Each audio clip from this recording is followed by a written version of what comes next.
Salut les amis, c'est Jojo, j'espère que vous allez bien. Aujourd'hui on va tester le nouvel iPhone d'Apple, l'iPhone 6S. Comme d'habitude avec la série S, iPhone 3GS, iPhone 4S, iPhone 5S, on garde le même design de l'appareil de l'année dernière tout en l'améliorant, et c'est bien le cas de l'iPhone 6S qui ressemble parfaitement à l'iPhone 6. Ce qui les différencie à première vue, c'est le S inscrit à l'arrière du smartphone et l'apparition aussi d'une nouvelle couleur or rose, uniquement disponible pour le nouvel iPhone qui s'ajoute aux trois autres, gris sidéral, argent et or. Mais ce n'est pas que ça, en effet Apple n'a pas voulu faire la même erreur que l'année dernière avec l'histoire de l'iPhone 6 qui se pliait. Ici sur l'iPhone 6S, les matériaux ont été changés, le verre de l'écran et le type d'aluminium sont plus solides. Par contre, sachez qu'en contrepartie d'un appareil plus solide, celui-ci est légèrement plus épais de 0,2 mm et plus lourd. Plus de 10 grammes pour l'iPhone 6S et plus de 20 grammes pour la version Plus. Comme l'année dernière, Apple propose deux types d'iPhone, iPhone 6S, iPhone 6S Plus. Concrètement, ce qui change, c'est leur taille, ainsi que l'écran utilisé, un écran 4,7 pouces avec une résolution entre le HD 720 et le Full HD pour la version normale, et un écran 5,5 pouces Full HD pour la version Plus.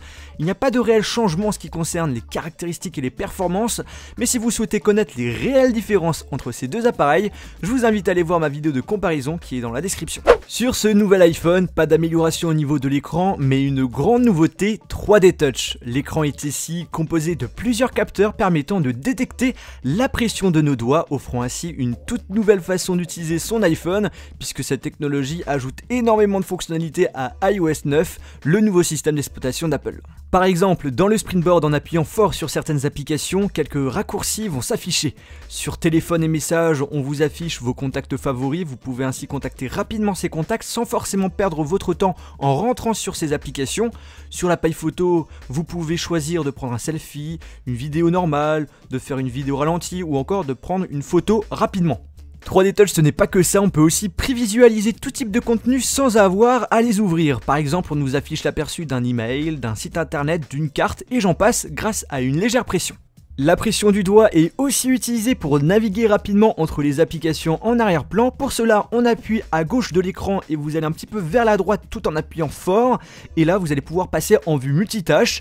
Là, vous pouvez balayer et vous vous arrêtez tout simplement sur l'application de votre choix et l'application va s'ouvrir. Après, certaines applications utilisent 3D Touch pour une utilisation spécifique. Dans Note par exemple, la pression sur l'écran vous permet de gérer l'épaisseur. Si vous appuyez fort, ça sera gros.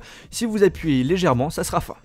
Je tiens à préciser qu'Apple informe que grâce au 3D Touch, il est possible d'afficher un curseur en faisant une pression sur le clavier et de le déplacer en glissant votre doigt. Alors vous allez me dire que c'est pratique, je vous dis direct oui, mais par contre le fait de dire que ça ne marche que grâce au 3D Touch sur l'iPhone 6S, ce n'est que marketing car cette fonctionnalité était présente sur les premières bêtas d'iOS 9, sur tous les appareils. Par contre là il fallait mettre deux doigts, donc sur ce coup on peut se dire qu'une partie des fonctionnalités de 3D Touch peuvent être disponibles sur les anciens appareils iOS. Comme sur les derniers iPhones, nous avons encore la fonction Touch ID qui permet notamment de déverrouiller son appareil avec sécurité avec son doigt.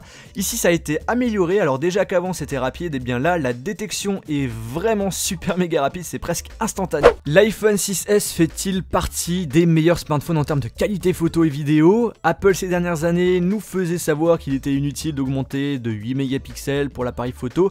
Pourtant cette année avec l'iPhone 6S on passe de 8 à 12 mégapixels avec ouverture 2.2, augmentant ainsi le nombre de pixels de 50%.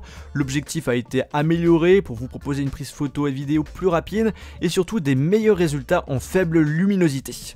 Alors je vais vous montrer quelques photos et vidéos que j'ai prises avec cet iPhone 6S, vous pouvez les télécharger grâce au lien Dropbox que j'ai mis dans la description, comme ça vous allez pouvoir juger par vous-même de la qualité. Pour la partie photo, j'ai été à moitié satisfait, sur certains clichés prises durant la journée la qualité est belle, mais j'ai certaines photos comme celle que je vais vous montrer là maintenant, où les fruits sont flous.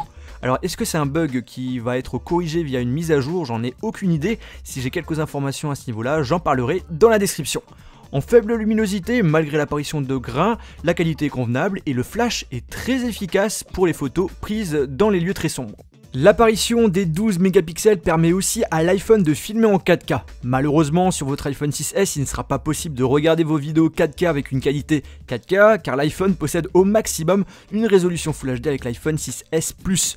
Personnellement, et même si c'est pas le seul constructeur à faire cela, je trouve ça pas très utile pour les utilisateurs lambda. Filmer en 4K sur ce smartphone est uniquement pour ma part utile si vous avez un écran 4K chez vous, et vu le prix des écrans, ça m'étonnerait que tous les utilisateurs en possèdent un.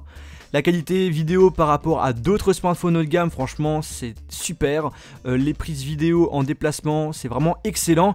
Alors malgré le fait que l'iPhone 6S n'est pas équipé d'un stabilisateur optique, et bien franchement il se débrouille très bien. La caméra frontale a aussi eu une amélioration. On passe de 1,2 à 5 mégapixels. En faible luminosité, c'est pas trop ça. Sur la plupart des photos que j'ai prises, c'est flou. Par contre, lorsque vous êtes dans un lieu où il fait jour, les photos et les vidéos prises sont de très bonne qualité. J'ai aussi testé le mode Retina Flash. En l'activant, l'écran va diffuser une lumière blanche avant de prendre la photo. Ça permet d'avoir moins de grains et d'avoir une photo avec un visage plus agréable. Par contre, les détails autour de nous sont presque inexistants. L'application appareil photo n'a pas changé, mais on a une nouvelle fonctionnalité qui est apparue, Live Photo. En fait, le smartphone va prendre une photo tout en prenant une vidéo de 2-3 secondes. Et lorsque vous allez voir vos photos et en appuyant dessus, une animation et le son enregistré va s'activer, et on peut faire ça également sur les photos mises en fond d'écran dans l'accueil. Je trouve ça assez original. L'iPhone 6S, en plus de ses 2 Go de RAM, est rapide. Pour vous donner une idée de la chose, et selon Apple, le processeur central est 70% plus rapide et 90% plus rapide dans la partie graphique par rapport à l'iPhone 6 grâce à son processeur A9 64 bits de cœur cadencé à 1,8 GHz. Alors que ce soit pour les jeux ou les applications gourmandes, l'appareil est très performant. J'ai fait quelques tests de benchmark, on a des bons scores. L'iPhone 6S est désormais compatible 4G+, avant on n'avait que du 4G, donc le débit peut être 2 fois supérieur à votre iPhone 6 si vous avez un forfait 4G+, et surtout si vous êtes dans une couverture 4G+. En ce qui concerne l'autonomie, à première vue, c'est la même que l'iPhone 6. Pour vous donner une idée, là j'ai perdu 30% en 2 heures d'utilisation durant ce test, mais je préfère vous en parler plus en détail dans la vidéo avis qui sera dans la description quand elle sortira. L'iPhone 6S c'est sous iOS 9, le nouvel iOS qui vient tout juste de sortir. On a le droit à un nouveau multitâche, une nouvelle application notes, une nouvelle police d'écriture, plein de choses. Si vous souhaitez connaître les nouveautés d'iOS 9, je vous mettrai dans la description le lien d'une de mes vidéos. L'iPhone 6S et 6S Plus sont proposés tous les deux avec 3 capacités de mémoire, 16, 64 et 128 Go. Bien évidemment la question ne se pose pas, il n'est pas possible de rajouter de la mémoire puisque l'arrière n'est pas amovible. Au niveau du prix, l'iPhone 6S est proposé à partir de 749 € et le 6S Plus 859 €. Et si vous souhaitez monter en mémoire, il faut à chaque fois augmenter de plus de 100 € environ. Et bien les amis, j'espère que ce test vous a plu. Si c'est le cas, n'hésitez pas à mettre un pouce bleu et de partager la vidéo à vos amis, ça me ferait vraiment plaisir. Bien entendu, il y aura d'autres vidéos sur ce nouvel iPhone et vous retrouverez tous les liens dans la description. N'oubliez pas aussi de vous abonner à ma chaîne YouTube si ça vous plaît bien sûr. Et sur ce, on se retrouve dans une prochaine vidéo. Salut!